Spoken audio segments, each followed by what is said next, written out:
ఈ press meet యొక్క ముఖ్య ఉద్దేశము రాజకీయాలు అన్నప్పుడు ఎత్తుగడలు ఉంటాయి. ఏ రాజకీయ పార్టీ ఆ రాజకీయ పార్టీ యొక్క ఎత్తుగడలు సహజంగా చేసుకుంటాయి. ఎవరి రాజకీయ పార్టీల యొక్క వాళ్ళ యొక్క ఉనికి కాపాడుకోవడానికి వాళ్ళ యొక్క ప్రయత్నాలు, ఎవరి స్వతంత్రం వాళ్ళదే ఈ డెమోక్రసీ. అందుకే కొన్ని సమయాల్లో బలహీనంగా ఉంటే రాజకీయ పార్టీలు, కొన్ని సమయాల్లో బలంగా ఎదుగుతాయి రాజకీయ పార్టీలు. ఒక్కోసారి ప్రజలు ఒక రకంగా తీర్పు ప్రభుత్వం కొన్ని రాజకీయ పార్టీలకు అధికారం అవకాశం ఇస్తారు. కొన్ని సందర్భాల్లో అధికారం ఉన్నటువంటి పార్టీలను ఒక్కోసారి దించుతారు. అపోజిషన్లో ఉన్న వారికి ఒకసారి అధికారం వస్తుంది. సహజంగా ఈ ప్రజాస్వామ్య ఓటు హక్కులో ఇదొక ప్రక్రియ. ఈ రకమైన రాజకీయ ప్రభుత్వాలు ఏర్పాటు ప్రజలకు అనుకూలంగా మలుచుకోవడం సహజంగా మనమందరం చూస్తున్నాం. అయితే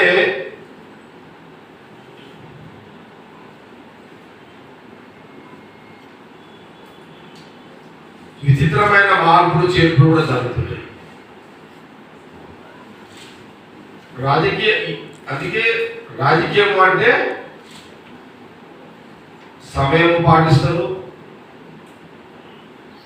ఆలస్యమైన అని కొంత నాయకుల యొక్క తీరు ఉంటుంది. మనము ఆంధ్రప్రదేశ్ రాజకీయాలు మనం చూసినట్లయితే చూడండి, దేశంలో బీజేపీ 2 సార్లు అధికారంలో ఉంది. 2 సార్లు బీజేపీ అధికారం ఉన్న క్రమంలో కూడా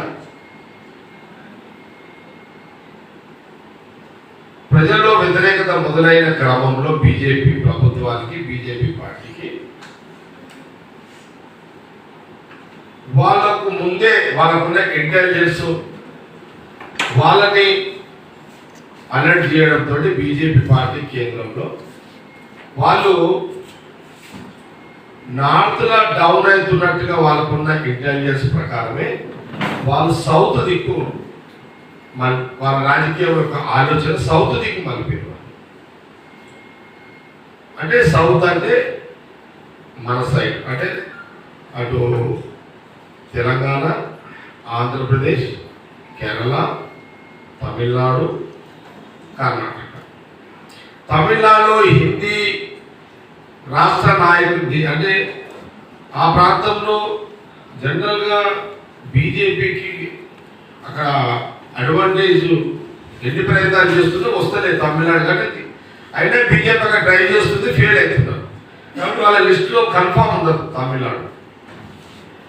కేరళలో కూడా వాళ్ళకు ట్రై చేస్తున్నారు, కానీ అక్కడ పట్టు దొరుకుతలేదు. కాబట్టి వాళ్ళకి తెలుసు కేరళ కూడా సౌత్లో. వాళ్ళ ఆలోచన ఎంతసేపు ఎటుంటది, కర్ణాటక,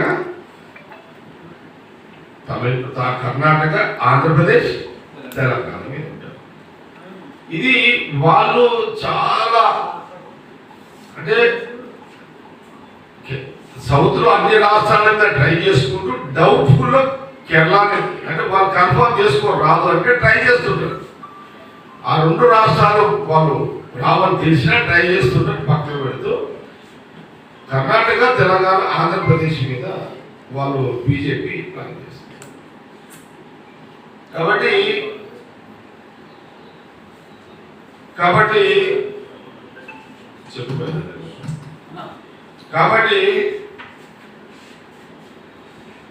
నేను ఫోన్ మాట్లాడుతున్నాను ప్లీజ్. నాది ప్రెస్ మీట్ డైవర్షన్ అవుతున్నాను. ఓకే, అయితే కాబట్టి అని ఇక్కడ వాళ్ళు చేస్తుంటారు. ఇప్పుడు వాళ్ళు కర్ణాటక మీద, తెలంగాణ మీద, ఆంధ్రప్రదేశ్ మీద పెట్టిరాట బీజేపీ. అందుకే ఈ 3 రాష్ట్రాల మీద వచ్చిన బీజేపీ ఎంపీల యొక్క రిజల్టే బీజేపీ గవర్నమెంట్ ఫామ్ చేసింది.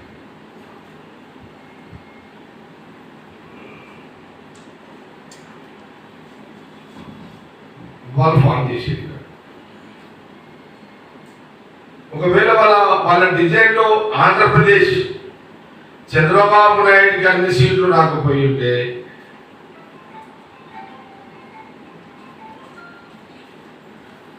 అక్కడ ప్రమాదం అనేది ఒక డిజైన్ వల్ల. కర్ణాటక తెలంగాణ మీద సరే, తెలంగాణ కొంత పరిస్థితులు వాళ్ళకు 8 సీట్లు వచ్చినాయి, ఆంధ్రప్రదేశ్ ఒక బలమైంది, తర్వాత కర్ణాటక ఒక బలమైంది. ఈ 3 రాష్ట్రాలతో బీజేపీ గవర్నమెంట్ ఫామ్ చేసింది. లేకపోయి ఉంటే కాంగ్రెస్ గవర్నమెంట్ ఫామ్ చేస్తుంది, యూపీఏ గవర్నమెంట్, మన ఇండియా గవర్నమెంట్ ఫామ్ చేస్తుంది. ఇక్కడ తేడా వచ్చింది. ఇక మనం కర్ణాటక పక్క పెడదాం, మనం ఆంధ్రప్రదేశ్ ఎగ్జాంపుల్ తీసుకుందాం. ఇది నేను ఎందుకు చెప్తున్నానంటే, ఇది రాజకీయంగా తెలంగాణ కాంగ్రెస్ పార్టీ నాయకులము మేము, తెలంగాణలో ఉన్న కాంగ్రెస్ పార్టీ కార్యకర్తలమైన మేమందరము, మనం గవర్నమెంట్ ఉంది కదా అని మేము 4 ఏళ్ళు ఉంది, ఇంకా 4.5 ఏళ్ళు ఉంది కదా అని మనం 4 ఏళ్ళు మనమే ఉంటాం, ఇక ఏమి ఇబ్బంది లేదు. అయినా భవిష్యత్తు ప్రమాదము జరగకుండా మన జాగ్రత్తలు మనం తీసుకోవాలి. కాబట్టి ఇది కొంత కాంగ్రెస్ పార్టీ నాయకులము మేము, కాంగ్రెస్ పార్టీ కార్యకర్తలం, రాష్ట్రంలో కార్యకర్తలు అందరూ కూడా జాగ్రత్తగా ఉండాల్సిన రాజకీయ పరిస్థితుల మీద ఈ యొక్క ప్రెస్ మీట్. ఇంకా కార్యకర్తలే మెయిన్ బలం ఏ పార్టీకైనా, దానికి కాంగ్రెస్ పార్టీ. తర్వాత నాయకులు అంటూ మేము. అయితే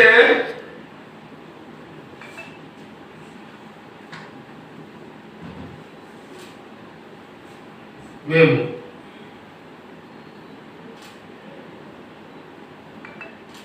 ఇప్పుడు ఆంధ్రప్రదేశ్ మనం ఎగ్జాంపుల్ తీసుకుంటున్నా. ఆంధ్రప్రదేశ్లో బాబు తిరగకుండా పోయింది కదా, అరే బాబు బయట లోపల గుళ్ళని పెట్టేసేది, అది పెట్టేసి పెట్టు, నువ్వు పెట్టినా లేదా? ఇండైరెక్ట్ గా జగన్ మెయింటైన్ చేసింది, ఇండైరెక్ట్ గా పవన్ కళ్యాణ్ తోటి జనసేన పార్టీతో బీజేపీకి లాభము. ఒకవేళ జగన్ మీద వ్యతిరేకతతో జగన్ సీట్లు రాకపోతే ప్రికాషన్, ముందు జాగ్రత్త చర్యలో భాగమే జనసేనని ముందుగానే అండర్స్టాండింగ్ లో ఉన్నాడు. కాబట్టి పవన్ కళ్యాణ్ బీజేపీ సిస్టమ్ లో ఉన్నాడు. కాబట్టి పవన్ కళ్యాణ్ దాదాపు ఒక 2 సంవత్సరాల ముందు నుంచే ఈ టీడీపీని, అందుకే ఎక్కడ కూడా పవన్ కళ్యాణ్ ముందు నుంచి యాంటీ టీడీపీ పోలే.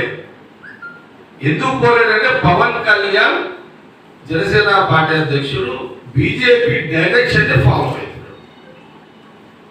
టోటల్ ఇది బీజేపీ స్టేట్ లీడర్ తెలియదు. మళ్ళీ ఇది ఓన్లీ ప్రధానమంత్రి మోడీ గారు, అమిత్ షా గారు, పవన్ కళ్యాణ్ మధ్యలో అండర్స్టాండింగ్, తర్వాత చంద్రబాబు నాయుడుకి తెలుసు. అంతే. ఈ 4 గోడల ఆట, ఈ 4 గోడల 4 స్తంభాల ఆట. ఇది 4 గోడల మధ్యలో ఇది 4 స్తంభాల ఆట, 4 స్తంభాల ఆట. ఇది ఈ 4 స్తంభాల ఆటల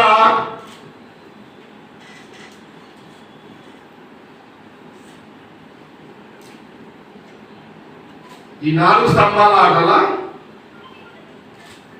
ఈ 4 పార్టీ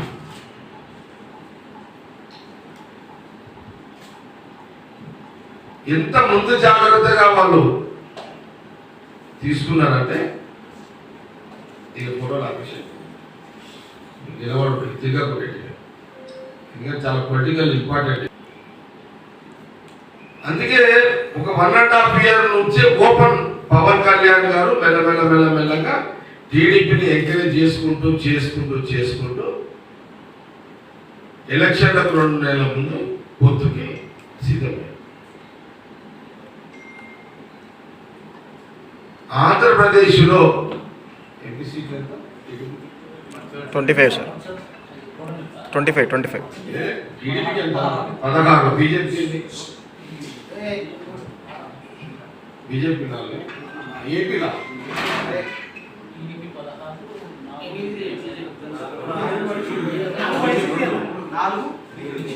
చూడండి, ఆంధ్రప్రదేశ్లో బీజేపీకి 4 సీట్లు వచ్చినాయి. 3 వచ్చినాయి. 3 టీడీపీ బీజేపీకి వచ్చినాయి. జనసేనకు 2 వచ్చినాయి. 16 టీడీపీకి వచ్చినాయి. అంటే పక్కా వ్యూహాత్మకంగా ఒక 2 ఏళ్ల ముందే బీజేపీ, అసలు బీజేపీకి ఆంధ్రప్రదేశ్లో పట్టు లేదు. అసలు పొలిటికల్ పట్టు బీజేపీకి ఆంధ్రప్రదేశ్లో లేదు. కానీ అందుకే వాళ్ళు ఏం చేశారు, 2014 ఎన్నికల తర్వాత బీజేపీ పొత్తులే ఎమ్మెల్యే గెలిచారు.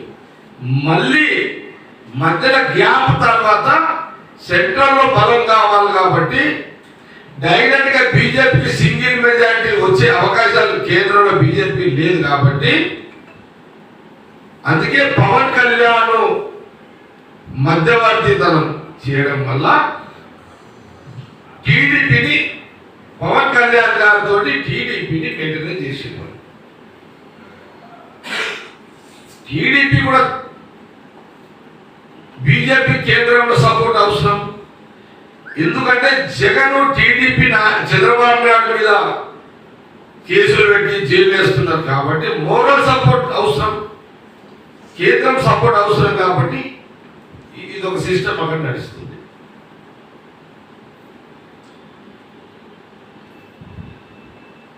అసలు జగన్ ముఖ్యమంత్రిగా చంద్రబాబు నాయుడు జైలు పెట్టకపోతే టైట్ ఎలక్షన్ ఉంటుంది ఆంధ్రప్రదేశ్.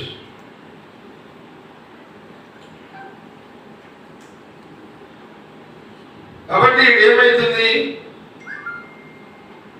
మాకు ఆంధ్రప్రదేశ్ లో ఈ గేమ్ల మధ్య మా కాంగ్రెస్ అక్కడ లేవకుండా చేస్తున్నారు. బీజేపీ, వైఎస్ఆర్, జనసేన, టీడీపీ ఈ 4 స్తంభాల ఆంధ్రప్రదేశ్ ఎలక్షన్ లో రాజకీయంగా కాంగ్రెస్ అక్కడ లేవకుండా, రాజకీయంగా ఎదగకుండా జరుగుతుంది అక్కడ. ఎందుకంటే ఆంధ్రప్రదేశ్ లో ఒక 10 సీట్లు కాంగ్రెస్ కి ఎప్పుడైతే వస్తాయో అప్పుడే రాజకీయంగా అక్కడ బలంగా తాగెళ్తుంది మాకు. కాబట్టి ఈ బీజేపీ ఈ 3 పార్టీలను మెయింటైన్ చేస్తున్నది. ఫస్ట్ ఎలక్షన్ వైఎస్ఆర్ తోటి, నెక్స్ట్ పవన్ కళ్యాణ్ గారితో టీడీపీని మెయింటైన్ చేసింది. అందుకే అన్ని సీట్లు వాళ్ళకి వచ్చినాయి.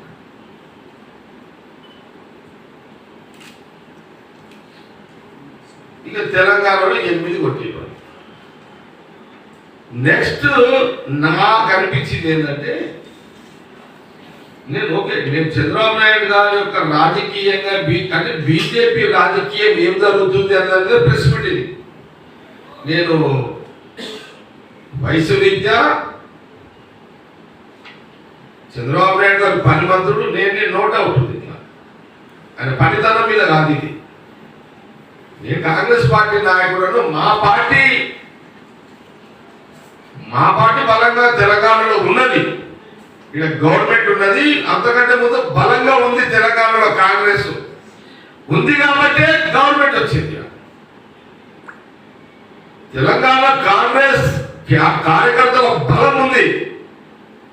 తెలంగాణలో కాంగ్రెస్ యొక్క అభిమానులు ఉన్నారు ఊర్లల్లా ఉంది కాబట్టి మాకు ఇక్కడ గవర్నమెంట్ వచ్చింది కాంగ్రెస్. ఇప్పుడు ఉన్న మా పార్టీ యొక్క బలము కాంగ్రెస్ పార్టీ తెలంగాణలో మాకున్న ప్రభుత్వం రాకుండా ఉంటుంది, నో ప్రాబ్లం దాని గురించి. కానీ నెక్స్ట్ ఎలక్షన్ లో కూడా మా ప్రభుత్వం ఉండాలి, అది కాంగ్రెస్ పార్టీ ఆలోచన. కానీ బీజేపీ తెలంగాణ ఎట్లయితే ఆంధ్రప్రదేశ్ మీద గేమ్ ఆడిందో పొలిటికల్ గేమ్, అట్లా ఇప్పుడు తెలంగాణ మీద గేమ్ స్టార్ట్ చేసింది. ఆంధ్రప్రదేశ్ లో పవన్ కళ్యాణ్ గారితో జనసేన పార్టీతో టీడీపీ మేనేజ్ చేసి అక్కడ సక్సెస్ అయ్యేవాళ్ళు బీజేపీ. తెలంగాణ రాజకీయాలకు వచ్చేసరికి ఇక్కడ టీడీపీని ముందు పెట్టింది. అక్కడ Pawan Kalyan background BJP alliance. ఇక్కడ ఇప్పుడు టీడీపీ ముందు పెట్టారు. చంద్రబాబు నాయుడు గారి పార్టీని ఇప్పుడు తెలంగాణ మీద మళ్ళీ ఎంట్రీ 10 ఏళ్ల తర్వాత మళ్ళీ ఆయన ఎంట్రీ. బీజేపీ డిజైన్ వాళ్ళ డయాగ్రామ్ పొలిటికల్ డిజైన్ లో ఇక్కడ పాత్ర పోషిస్తున్నది చంద్రబాబు నాయుడు గారు, సపోర్ట్ గా జనసేన పవన్ కళ్యాణ్ తెలంగాణలో.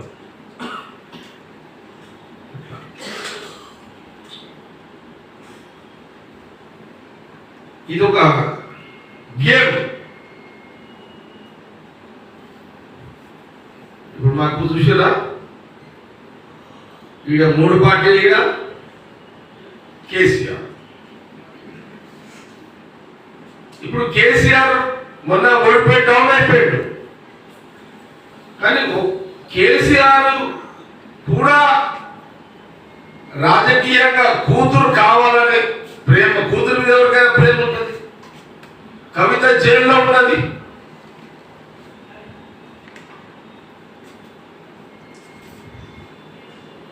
కూతురు జైల్లో ఉన్నా పర్వాలేదు, నేను బీజేపీ డైరెక్షన్ లో టీడీపీని బీజేపీ జనసేనని కొట్టగలుగుతా, కూతురు మీద ప్రేమ మమకారం పక్కన పెట్టి రాజకీయం చూస్తాడా కేసీఆర్ గారు? లేకపోతే కూతురు ప్రేమకు తాను కూడా డౌన్ అయిపోయి అధికారం లేకపోయినా సరే, రాకున్నా సరే, రాజకీయ ఉనికి లేకున్నా సరే అని ఎట్లయితే గతంలో అనేక సందర్భాల్లో బీజేపీకి మద్దతు కలిపిండో ఆయన కూడా ఈయన 4వ స్తంభం బీజేపీకి ఇక్కడ. కూతురు మీద ఉన్న ప్రేమ ఏ తండ్రికైనా కూతురు మీద ఉంటుంది, సహజం, అది తప్పు కాదని. మరి కూతురు కోసం రాజకీయాన్ని వదిలేసుకొని కూతురిని కాపాడుకున్నదంటే బీజేపీ ప్రధానమంత్రి మోడీ గారు, అమిత్ షా గారు చెప్పింది ఇక్కడ. అందుకే ఇక్కడ కూడా 4వ స్తంభం అవుతాడా వచ్చే ఎన్నికలకు అని ఒక ఆలోచన. ఇది నాకు తెలిసిన కాదు మీరు డిజైన్ అంటే చూడండి. చంద్రబాబు నాయుడు గారు చాలా తెలివిగా, చాలా సీనియర్ నాయకుడు, 14 సార్లు ముఖ్యమంత్రి, అనేక అనుభవాలు ఉన్నాయి. వాజ్పేయి గారి టైంలో కానీ, లేకపోతే దేవగౌడ ప్రైమ్ మినిస్టర్ టైంలో చక్రాలు దింపిడు, రాజకీయ చక్రం దింపిన నాయకుడే. కేసీఆర్ గారు తెలంగాణ వాదం మీద భయానికి అటాక్ చేస్తే తెలంగాణ హైదరాబాద్ వదిలిపెట్టి ఏపీలో కూర్చున్నాడు. ఇప్పుడు ఆయన ముఖ్యమంత్రి అక్కడ అయ్యిండు బీజేపీ సపోర్ట్ తోటి.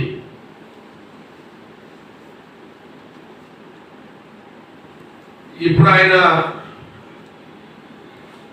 తెలంగాణ గడ్డ మీద ఎంట్రీ ఇచ్చాడు. ఎంట్రీ ఎట్లా ఇచ్చాడు? సరే మా గవర్నమెంట్ ఉంది, మా ముఖ్యమంత్రి ఉన్నాడు, కానీ అవతల ముఖ్యమంత్రి వస్తుంటే కాదనలేడు. ప్రభుత్వాలు సహకరించుకోవాలి. ఇది రాజకీయమైన పరమైన అంశం కాదు. ఇది ప్రభుత్వానికి సంబంధించిన అంశం. ఇది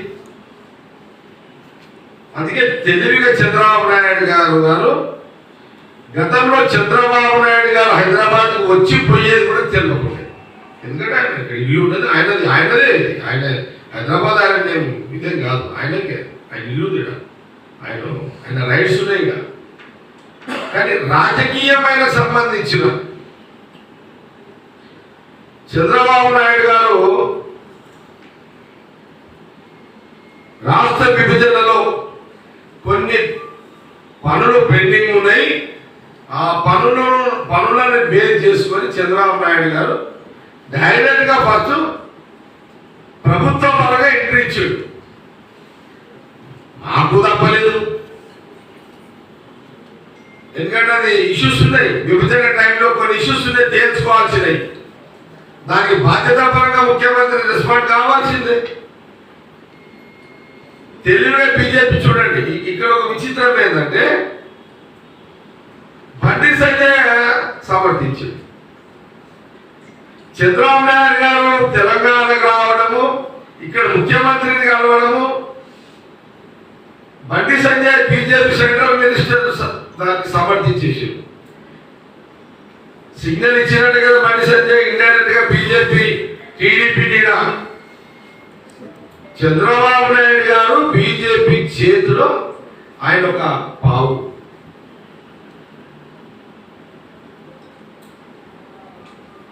అందుకే చూడండి, ఇమ్మీడియట్లీ బండి సంజయ్ మాట్లాడేసిండు.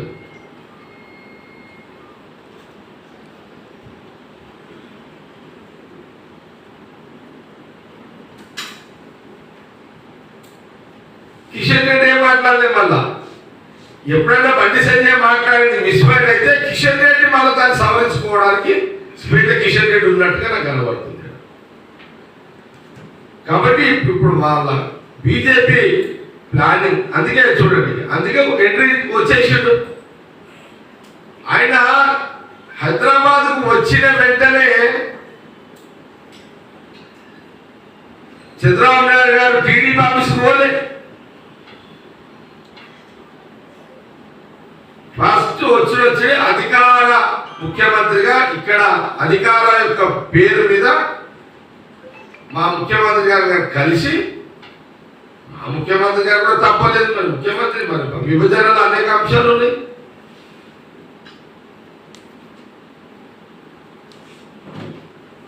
రాజకీయంగా ఇష్టం లేకపోయినా ప్రభుత్వ పరంగా మర్యాద ఇవ్వాల్సిన బాధ్యత ఉన్నది. తప్పు పడతారు లేకపోతే సమాజం కొందరు. కాబట్టి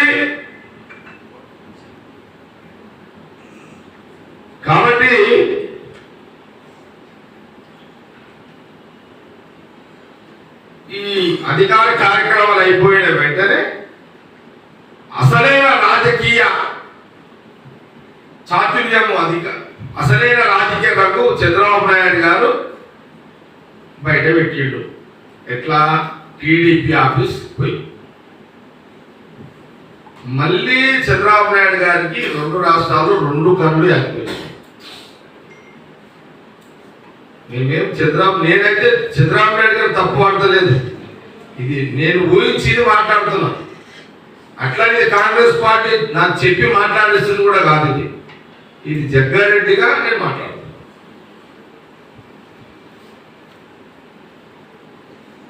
నేనేమన్నా తప్పు ఏదైనా గాంధీ పార్టీ ప్రెస్ మీద మాట్లాడుతూ తప్పు అని అంటే నేను పార్టీ అడుగుతుంది, నేను దానికి జవాబు చెప్పుకుంటాను.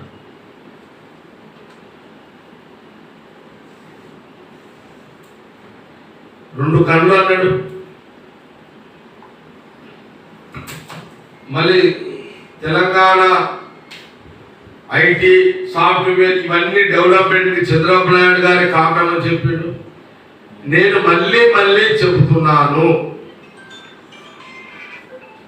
ఈరోజు హైటెక్ కానీ ఐటీ కానీ సాఫ్ట్వేర్ డెవలప్మెంట్ దాంట్లో నేను మాట్లాడింది వాస్తవాలే. గతంలో మాట్లాడినా మళ్ళీ మాట్లాడుతున్నా.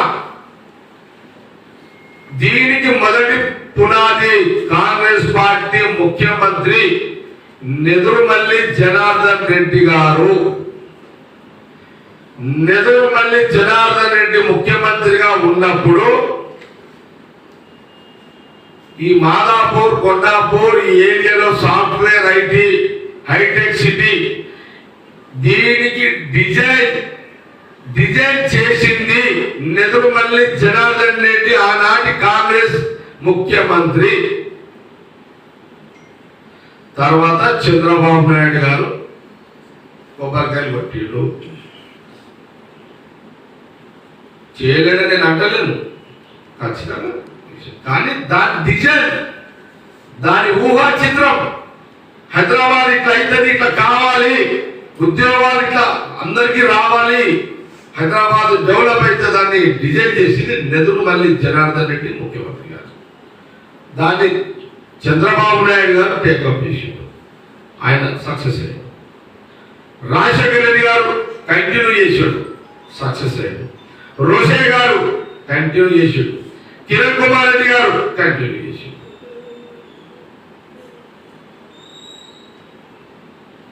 కానీ పునాది, ఆలోచన పునాది కాంగ్రెస్ పార్టీ ముఖ్యమంత్రి అనేది మళ్ళొక్కసారి నేను గాంధీ భవన్ మీడియా ద్వారా నేను ప్రజలకు, తెలంగాణ ప్రజలకు తెలియజేస్తాను.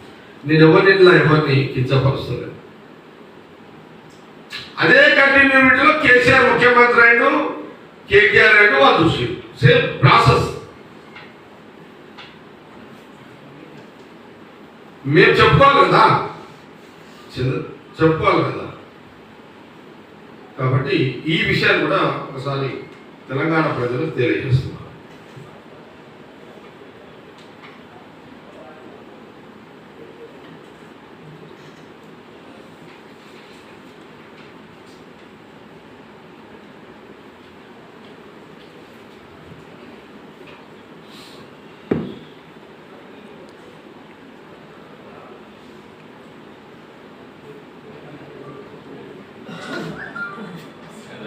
తెలంగాణకు ముక్కు ఉందనుకుంటారా, కాంగ్రెస్ ముక్కు ఉందనుకుంటారా? ఏమంటారు సార్? తెలంగాణకి చంద్రబాబు నాయుడుతో కాంగ్రెస్కి ముక్కుందా, తెలంగాణకి ముక్కుందా? సరే, మీ ప్రశ్న చాలా చక్కగా ఉంది, మంచి ప్రశ్న. అంటే బీజేపీ వ్యూహంలో టీడీపీ, ఇక్కడ టీడీపీ ఏదైతే గేమ్ ఆడుతుందో ఈ గేమ్లో కాంగ్రెస్ పార్టీకి నష్టం ఉందా, లేదు తెలంగాణ నష్టం ఉందా అంటున్నావు. సరే, నేను ఈ ప్రశ్న ఇప్పుడే నాకు దీని ఐడియా ఉంది. తెలంగాణ నష్టమా, ఎవరికి నష్టం అనేది నాకు ఐడియా ఉంది. కానీ ఈ ప్రశ్న కూడా దానికి జవాబు చెప్పాలి. ఇది ఏమనుకుంటున్నారు, ఎందుకు అలర్ట్ చేస్తున్నారు? సరే, నేను మీ ప్రశ్న చాలా బాగుంది, కరెక్ట్గా అడిగినావు. కానీ కొన్ని సమయాన్ని సందర్భాన్ని బట్టి నేను చెప్పాలి. కొన్ని మీడియా ముందు చెప్పగలుగుతా, కొన్ని పార్టీ ఇంటర్నల్గా చెప్తా. అది నన్ను ఎవరు అడిగితే చెప్తా, లేకపోతే నన్ను అడగకపోయినా నేను చెప్పేటప్పుడు చెప్తా. ఇప్పుడు ఎవరికి ఏం చెప్పాలనుకుంటున్నారు? ఎస్పీ ద్వారా ఎవరికి ఏం చెప్పాలనుకుంటున్నారు చెప్పారు? నేను ముందే కోడ్ చేసినాను. ముందే కోడ్ చేసినట్టే కాంగ్రెస్ పార్టీ నాయకులం మేము, కాంగ్రెస్ పార్టీ కార్యకర్తలు గమనించండి అని చెప్పినాం. నా వాడి వినండి. నేను ఈ ప్రెస్ మీట్ని కాంగ్రెస్ పార్టీ మేము నాయకులం నేనంటే చెప్తున్నా, నాకు తెలుసు. మా నాయకులు ఆయన కాంగ్రెస్ పార్టీ, రాష్ట్రంలో ఉన్న కాంగ్రెస్ పార్టీ కార్యకర్తలందరూ కూడా నా ప్రెస్ మీట్ని అబ్జర్వ్ చేసి విశ్లేషించుకోండి. ఒకటి చెప్తున్నా, ఎవరు ఎన్ని బీజేపీ టీడీపీని పెట్టి ఎన్ని వ్యూహాలు చేసినా తెలంగాణ కాంగ్రెస్ పార్టీ కార్యకర్తల ధైర్యాన్ని చంపలేవు. కాంగ్రెస్ పార్టీ కార్యకర్తలు నాయకుల శక్తిని చంపలేరు తెలంగాణ మీద.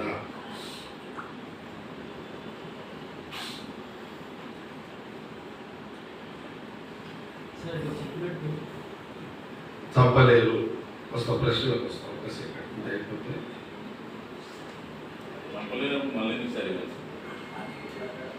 చంపలేనప్పుడు ఇవన్నీ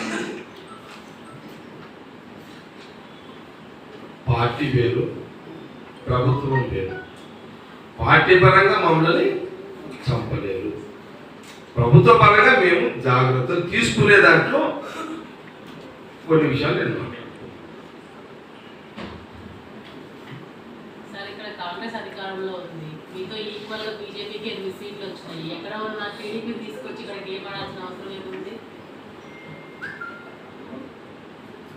టీవీ5 కృష్ణవేణి, ఈ ప్రశ్న చాలా మంచి ప్రశ్న ఉంది.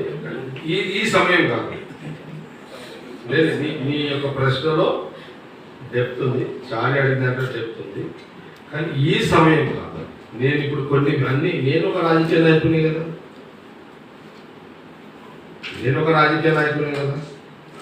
నేను దీన్ని ఆల్రెడీ ఉంది నాకు, కానీ పేపర్ మీద కూడా ఉంది, మైండ్లో కూడా ఉంది, కానీ ఈ టైం చెప్పుంది.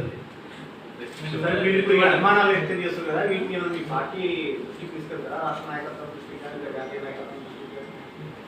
నేను తప్పకుండా నేను ఒక నోట్ కూడా నేను ఆల్రెడీ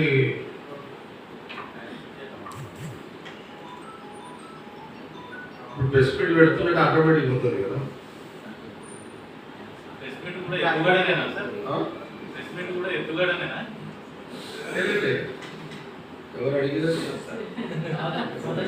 స్వతంత్ర రాజు అంటే నేను ఎత్తుగడ కాదు, బీజేపీ గేమ్. ఎందుకంటే మంచి ప్రశ్న ఇది చెప్తాను మీకు. బీజేపీకి తెలంగాణలో బలంగా పూర్తిగా లేదు. వాళ్ళ బలం ఎంత? 8 అసెంబ్లీ, 8 పార్లమెంట్. ఓకే, వాళ్ళకి సపోర్టుగా ఇంకో 2-3 పార్టీలు ఉంటాయి. అందుకే అన్న ఏపీ గేమ్, ఏపీలో ఎట్లా బీజేపీ పొలిటికల్ గేమ్ ఆడిందో తెలంగాణలో అట్లా స్టార్ట్ చేసింది. అన్లిమిటెడ్ వాళ్ళింత వీళ్ళింత ఈ కూడా అదే గేమ్. డైరెక్ట్ గా బీజేపీ డైరెక్ట్ గా గవర్నమెంట్ తెలంగాణలో రాదు పక్కా. టీడీపీ డైరెక్ట్ గా గవర్నమెంట్ ఇక్కడ రాదు పక్కా. జనసేనకు నో చాయిస్ పక్కా. వస్తారని అంటలేదు, ఒక ఆట ఆడుతున్నారు ఇక్కడ. వాళ్ళు వస్తారని ఎట్లా? ఒక గేమ్ స్టార్ట్ చేసిన వాళ్ళు బీజేపీ, ఒక గేమ్ తెలంగాణ గడ్డ కబ్జా చేయడానికి ఒక గేమ్, ఇండైరెక్ట్ గేమ్ స్టార్ట్ చేసిన వాళ్ళు.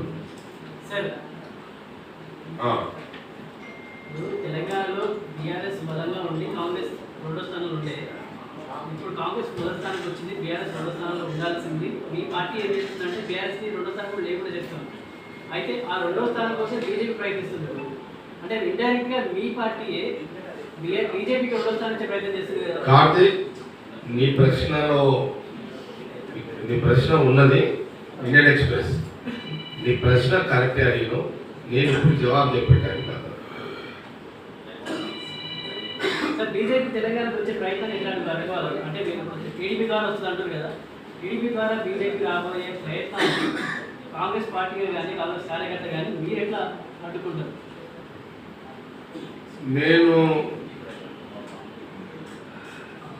నేను ఓపెన్ అయినా, మీతో ఓపెన్ కాకపోవచ్చు, కానీ చూద్దాం. గవర్నమెంట్ మా వాళ్ళు కూడా ఆలోచన చేస్తూ వచ్చు, ఆలోచన చేస్తే లేదు ఎందుకంటే సీఎం రేవంత్ రెడ్డి గారు కూడా ఆలోచన చేస్తుండొచ్చు కదా. ఆయన కూడా పొలిటీషియన్, పిసిసి ముఖ్యమంత్రి అయ్యాడు. ఆయన కూడా నాకు వచ్చిన ఆలోచన ఆయన కూడా ఆలోచన చేసుకుంటాడు కదా. ఆయనకు ముఖ్యమంత్రిగా అన్ని విశ్లేషించుకుంటాడు కదా ఆయన కూడా. కాబట్టి ఆయన ముఖ్యమంత్రిగా బయట చెప్పలేడు.